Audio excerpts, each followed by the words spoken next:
أم بلساني أم بيدي أم برجلي أليس كل نعمك عندي وبكل عصيتك يا مولاي فلك الحجة والسبيل علي يا من سترني من الآباء والأمهات أم يزجروني من العشائر والإخوان أن يعيروني ومن السلاطين أن يعاقبوني ولو اطلعوا يا مولاي على ما اطلعت عليه مني إذا ما أنظرني ولرفضوني وقطعوني فأنا يا إلهي بين يديك يا سيدي خاضع ذليل حصير حقير لا أذوق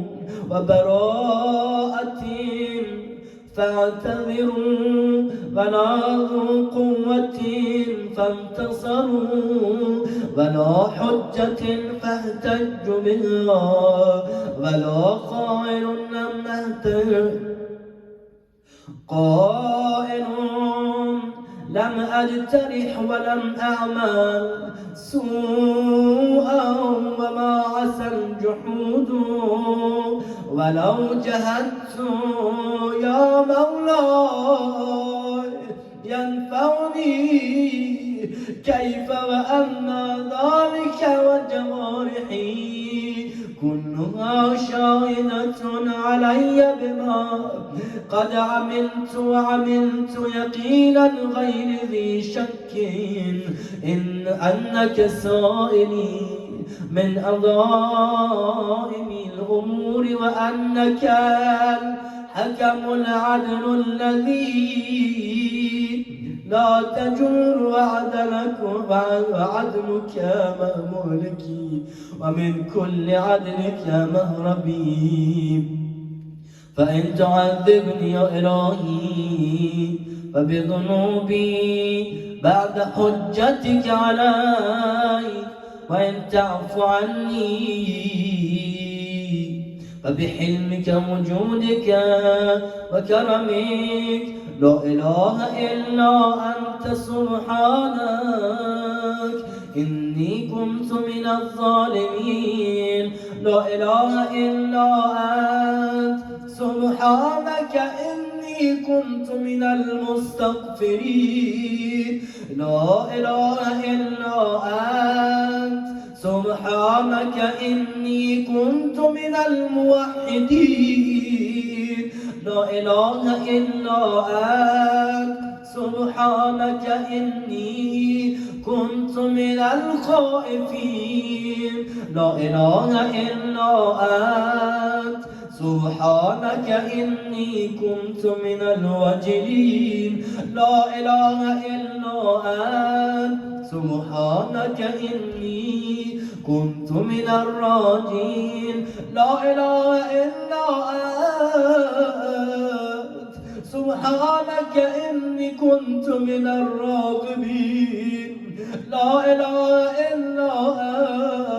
أنت سبحانك إني كنت من المهللين لا إله إلا أنت إني كنت من السائلين لا إله إلا أنت سبحانك إني كنت من المسبحين لا إله إلا أنت سبحانك إني كنت من المكبرين لا إله إلا أنت سبحانك ربي ورب آبائي الأولين.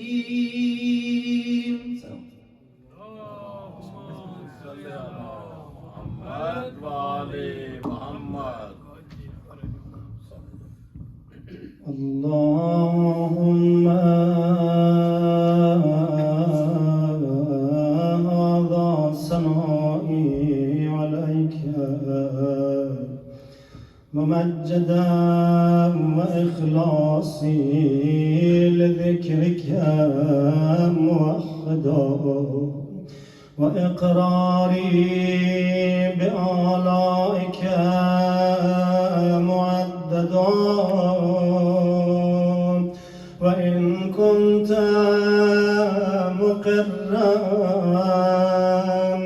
أني لم أحسها لكثرتها وسبوغها وتظاهرها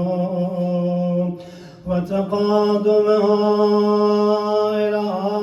حادث ما لم تزال تتغمدني به معها منذ خلقتني وبرأتني من أول العمر من الأغنياء من بعد الفقر وكشف الضر وتسبيب اليوس ودفع العوز وتفريج الكرب والعافية في البدن والسلامة في الدين ولو رفدني على قدر ذكر النعمة جميع العالمين من الأولين والآخرين ما قدرت معهم على ذلك تقدست وتعاليت من رب كريم عظيم رحيم لا تحصى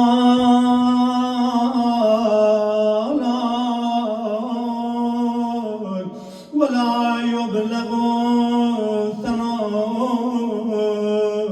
ولا تكفي نعمك صل على محمد وآل محمد وأتمم علينا نعمك وأسعدنا بطاعتك سبحانك لا إله إلا أنت اللهم إنك تجيب المضطر